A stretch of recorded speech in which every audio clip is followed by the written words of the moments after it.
written by Israel's poet laureate, Natan Alterman. And in his poem he says that the state of Israel will not be given to us on a silver platter. That it's something that we will have to earn. And it's because of as a result of the heroism and of the determination, of the conviction of its soldiers, of its young men and its young women, of its devotion to understanding the importance of defending both the land of Israel, the state of Israel, the people of Israel, that it exists today. And when the story of Israel is told, as we know, it's a story of many battles, unfortunately all too many battles, of sacrifices, all too many sacrifices, but also of great heroes who have been able to lead the country. And today we have the rare opportunity and the very special treatment to be in the presence of an individual recognized as one of Israel's true heroes. In fact, Avigdor Kahalani has been recognized as having received the Distinguished Service Medal for his service during the Six-Day War and the Medal of Valor for his service during the Yom Kippur War. In 1967, as well as in 1973, he commanded armored battalions, brigades in this area, but I'm not going to tell any more or take any further time away from introducing him because his story is an important one, it's a dramatic one, and indeed we are, ladies and gentlemen, in the presence of someone who is truly one of the heroes of Israel. And so I invite Avigdor to please come forward to share with us. And so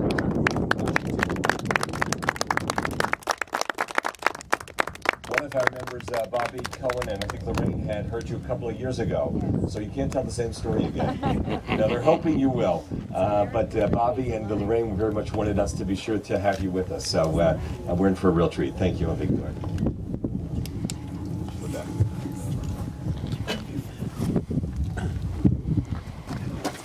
Okay, good morning. Good morning. I'm very happy to see you here. You came from Washington. You thought that maybe it's cold over there. In Golan Heights, it's usually the weather is like that. It's very cold today. And I hope you will enjoy our country. And you see America, it's here. Over there is United States. What we say in our country, America, it's everything is perfect. Everything you can get. And we said in our country, America, it's here, and United States is over there. We have everything in our country, and you will see that.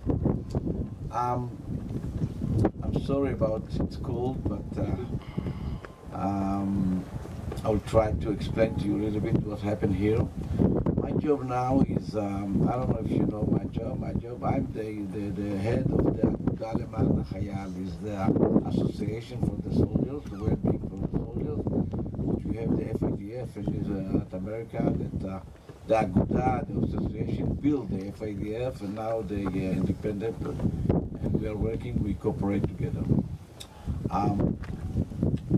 Many years ago, almost 87 years ago, my parents came to Israel. You see from my color that I came from Mexico, no, Sweden, no, from Yemen.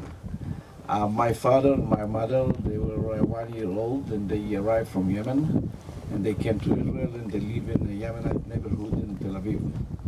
In the Intifada, the first Intifada was in 29, and the second Intifada was in 36.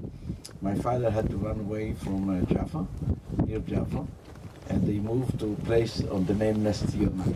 They grew up there, and I was born there. In 1948, when my father fought for the country, after the war, he came to me. I was in the kindergarten. He said, look, my son, I have a good present for you. I was asking which kind of present you gave me. He said, you have a homeland from today. You have a flag. We have a country. And nobody will push the refugees from Europe back to Europe. And, you know, it was written in our Bible, it's going to be quiet for 40 years. We have a joke in our country, just give us 2 weeks quiet. And we don't have it. And when he gave me the present, he didn't know that he would fight again in 56. in Sinai War. And when he gave me the present, he didn't know that he would fight again in '67. And he was behind my tank a few hundred meters, and he found me in the hospital, and the doctor told him there is no chance that your son survived. And he didn't know that he would fight again in '69, '70 near the Suez. And when he gave me the present, he didn't know that he would fight again in '73, the Yom Kippur War with 3 children together. And one of them, my brother, that he was in the middle of the honeymoon, was killed. And I'm not naive like my father. I have 2 sons, a tank commander, and they serve here in the Golan Heights. And I didn't promise them that they're going to be quiet 40 years. We know that. We know it's a dream. I'm not sure that we achieved the dream because of our neighbors. They hate that so much. And maybe some days we will convince them. During the '67 war, I have to start the war in '67 because you should know that for 3 weeks we waited near the border because the Egyptians, they moved their forces to our border and they were ready to attack